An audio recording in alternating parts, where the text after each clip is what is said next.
નમસ્કાર. ઘણીવાર આપણને એવો અફસોસ થાય છે ને કે કાશ મેં આમ કર્યું હોત તો. બસ આજે આપણે એ જ સમજવાના છીએ કે ભૂતકાળમાં જે કંઈક થઈ શક્યું હોત પણ થયું નહીં એ વાતને અંગ્રેજીમાં એકદમ પરફેક્ટ રીતે કેવી રીતે કહેવી. આ વાક્ય આપણા મનમાં કેટલીય વાર આવ્યું હશે ખરું ને કે જો થોડી વધારે મહેનત કરી હોત તો કદાચ પરિણામ કંઈક અલગ જ હોત. આ જે લાગણી છે ને એ અફસોસની છે, ભૂતકાળની એક શક્યતાની છે. તો આ જ ફિલિંગને અંગ્રેજીમાં કહેવા માટે એક બહુ જ સિમ્પલ ફ્રેઝ છે અને એ છે કુડ હેવ. બસ આ બે શબ્દો જે આપણને બતાવે છે કે ભૂતકાળમાં શું શક્ય હતું. સારું, તો કુડ હેવ વાપરવા માટે એકદમ સરળ ફોર્મ્યુલા છે.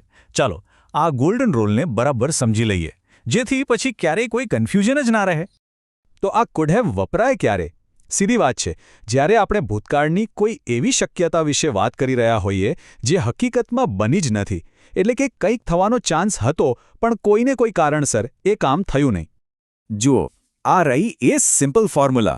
સૌથી પહેલાં આવે છે સબ્જેક્ટ એટલે કે કર્તા, આઈ, શી, દે, કોઈ પણ. એના પછી તરત જ આવે કુડ હેવ અને છેલ્લે જે સૌથી અગત્યનું છે એ છે ક્રિયાપદનું ત્રીજું રૂપ જેને આપણે V3 કહીએ છીએ. જેમ કે ગોનું V3 થાય ગોન. ચાલો હવે આને ઉદાહરણોથી સમજીએ. જેમ કે I could have scored more marks. હું વધારે માર્ક્સ લાવી શક્યો હોત પણ લાવ્યો નહીં. She could have won the match. તે મેચ જીતી શકી હોત પણ જીતી નહીં. અને they could have reached on time. તેઓ સમયસર પહોંચી શક્યા હોત પણ પહોંચ્યા નહીં. જોયું, આ બધામાં શક્યતા હતી પણ કામ થયું નથી. પણ સવાલ એ છે કે આ શીખવું આટલું જરૂરી કેમ છે? કારણ કે આ માત્ર પરીક્ષામાં માર્ક્સ લેવા માટે નથી. આનો સાચો ઉપયોગ આપણી રોજિંદી વાતચીતને પણ એકદમ નેચરલ અને સ્માર્ટ બનાવે છે. આ ટેબલ પર એક નજર નાખો, બધું ક્લિયર થઈ જશે. આઈએલ્સ કે પીટીઈ જેવી પરીક્ષાઓમાં જ્યારે એવો સવાલ આવે કે તમે આનાથી વધુ સારું શું કરી શક્યા હોત, ત્યારે કુડ હેવનો સાચો ઉપયોગ બતાવે છે કે ગ્રામર પર પકડ કેટલી મજબૂત છે. અને રોજિંદા સ્પોકન ઇંગ્લિશમાં તો આનાથી વાતચીત એકદમ એડવાન્સ લેવલની લાગે છે. રોજિંદી વાતચીતમાં આનો ઉપયોગ બહુ સામાન્ય છે. જેમ કે I could have called you earlier, એટલે કે હું વહેલો ફોન કરી શક્યો હોત પણ કર્યો નહીં. અથવા we could have avoided this mistake, એટલે કે આપણે આ ભૂલ ટાળી શક્યા હોત. ચાલો બીજા થોડા ઉદાહરણો જોઈએ. જેમ કે હી કુડ હેવ હેલ્પ્ડ અસ. તે આપણને મદદ કરી શક્યો હોત. You could have told me the truth. તમે મને સાચું કહી શક્યા હોત.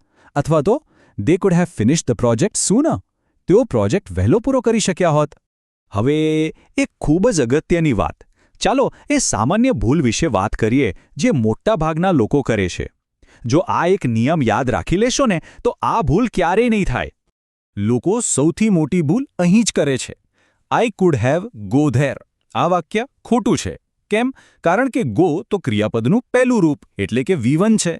આપણો નિયમ શું કહે છે? હંમેશા V3 વાપરવાનો. એટલે સાચું વાક્ય થશે I could have gone there. એ જ રીતે ઈટ નહીં પણ eaten. She could have eaten food. તો બસ આ ગોલ્ડન રૂલને મગજમાં એકદમ ફિટ કરી લો. હંમેશા યાદ રાખજો, કુડ હેવ પછી માત્ર અને માત્ર ક્રિયાપદનું ત્રીજું રૂપ એટલે કે V3 જ આવે છે, બીજું કંઈ જ નહીં. આ એકદમ પાક્કો નિયમ છે. બહુ સરસ. તો ચાલો આપણે જે પણ શીખ્યા એનું ફટાફટ એક નાનકડું રિકેપ કરી લઈએ. તો 4 મુખ્ય વાતો યાદ રાખવાની છે. પહેલું, કુડ હેવ એટલે ભૂતકાળમાં કંઈક થઈ શકતું હતું પણ થયું નથી. બીજું, એની ફોર્મ્યુલા એકદમ સિમ્પલ છે. સબ્જેક્ટ પછી કુડ હેવ અને પછી V3. ત્રીજું અને સૌથી અગત્યનું, V3 ફરજિયાત છે. અને ચોથું, આ ખાલી પરીક્ષા માટે જ નહીં પણ રોજની વાતચીત માટે પણ એટલું જ જરૂરી છે. તો હવે આ બધું શીખ્યા પછી એક નાનકડું કામ કરવાનું છે. ગઈકાલના દિવસ વિશે વિચારો અને એવી કોઈ એક વસ્તુ શોધો જે તમે અલગ રીતે કરી શક્યા હોત. એના વિશે કુડ હેવનો ઉપયોગ કરીને એક વાક્ય બનાવવાનો પ્રયત્ન કરો. આ નાનકડી પ્રેક્ટિસથી જ કોન્ફિડન્સ વધશે. ચોક્કસ ટ્રાય કરજો.